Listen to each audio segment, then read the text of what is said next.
Hello everyone, it's Mike and Renee Friedrich with the Friedrich Team here at eXp Realty. And today's question is HGTV ruining real estate for buyers? I would say yes.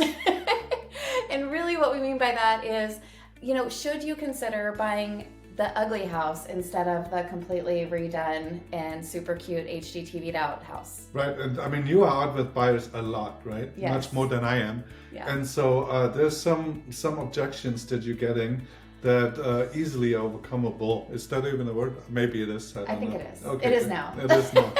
Yeah, you guys, I'll show houses or be holding an open house for one of our sellers, and people will come into the house and I kid you not, they're like, oh, I really don't like this wall color. Yeah.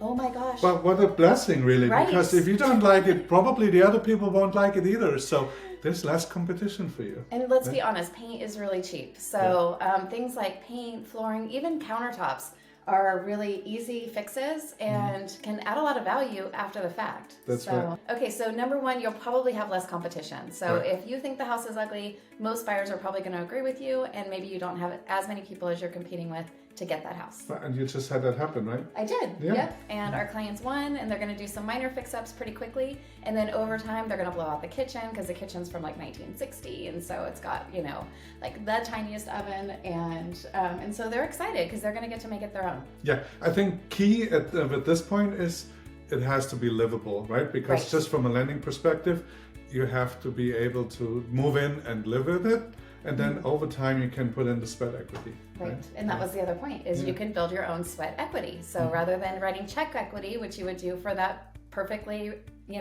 updated house, you can get your own sweat equity. Right, and then it's just put in a little bit of work and time and really make it your own. Right, yes, you get to choose all your own upgrades and things that are your taste versus having to settle for what the flipper or the previous homeowner decided to do. Right, and then I think there's without giving tax advice. We can't give you tax advice, we are not tax professionals. Well, I say there's probably a tax benefit, right? Well, certainly. If you're spending, let's just use some round numbers. If you're spending $450,000 on the ugly duckling house, and had it been on the market as fixed up, it was going to be $500,000. Your tax base on $500,000 is going to be more than the $450,000. That's just simple math, right? Yeah, there you go. Yeah. Perfect. And so the other thing that I would say, just going back to, like doing your own repairs, a lot of times if you are buying a flip or if you're buying something that the seller just rehabbed just to go on the market, maybe they found some underlying issues that they just, did a quick fix on and didn't really address it how you would address it as the future homeowner. And so when you do the repairs yourself, it's done right. Yeah, that's an excellent point, actually. Yeah. So there's lots and lots of reasons to buy the ugly duckling, and definitely reach out to us if you're considering making a move and you want to get your own sweat equity, tax benefit, of lower property taxes, all the things. And less competition. Right. If all of those sound great to you, reach out. We'd love to help you, and we'll give you all the other reasons why this is a good idea. Awesome. Thank you so much for tuning in, and have a wonderful day.